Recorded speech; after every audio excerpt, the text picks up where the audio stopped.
This is Joe Rosemaric, and today we're going to make a personal jig of mine that I call the kicker jig. Here's a completed one. We're going to look at the individual components. The first thing you're going to need is a jig with a propeller blade, such as this one. I prefer something with a little bit narrower head than just a conventional round head jig. If you look at the two of these, it's just going to cut through the weeds a little bit easier than the round head will. If you can find one with a prop, that works great.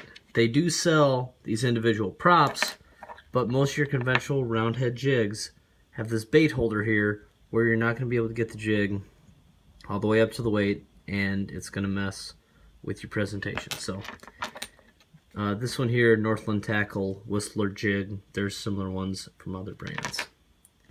You're going to need a small hook. This here is a number 6 sickle hook. Octopus hooks also work on about a 3-inch leader with either a surgeon's loop or a swivel in the end. Very short. You're going to need a straight worm. This here is a 5-inch worm.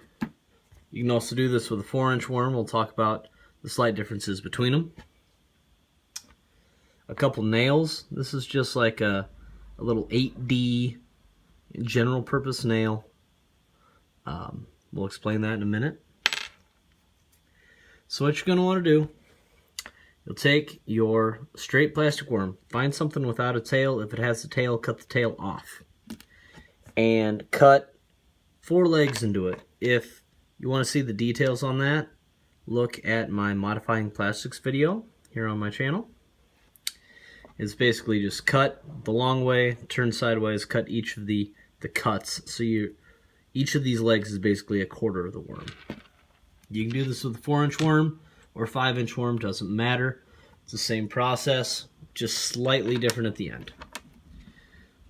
To go and to assemble this, take your jig, take your stinger hook with the surgeon's loop, put that on first, and then feed your worm onto the hook.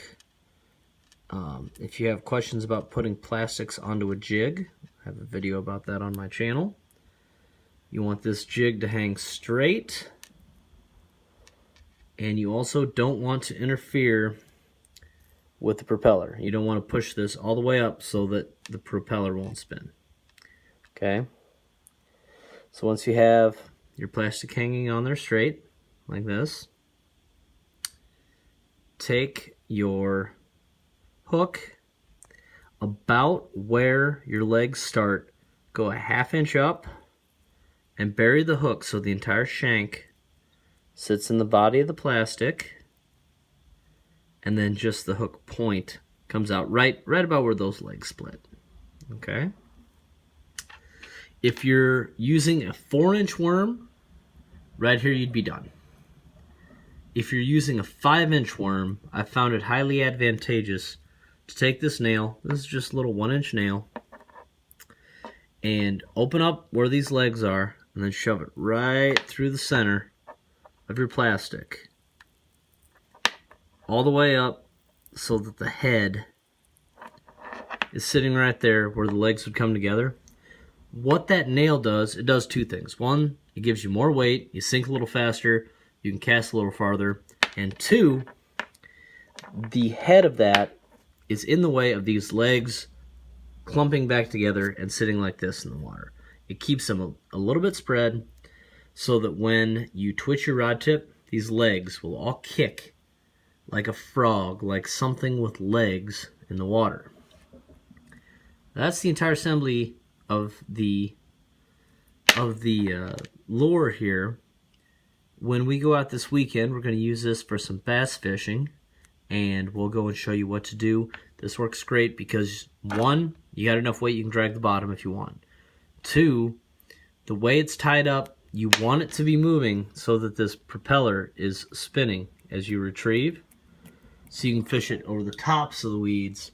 And 2, you can do a twitch and pause or a twitch and constant retrieve, so this jumps up and down, your legs kick, and it's really attractive for bass. You can use it in a lot of situations. Best of luck. We'll see you this weekend.